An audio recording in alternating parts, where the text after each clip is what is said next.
Hello guys, in today's video I will be showing you how to fix Wattpad stop working problem. So the answer is easy. Just go to the settings and then scroll down to the apps section and then go to the search and search Wattpad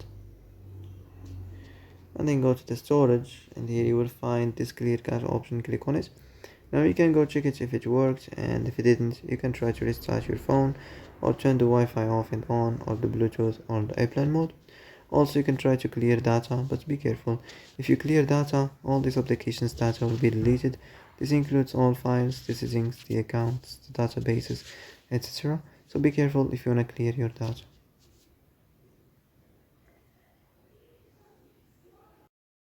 And that's it for today's video. I hope this is the answer you've been looking for. If you like this video, don't forget to like and subscribe, and see you in the next video. Thanks for watching.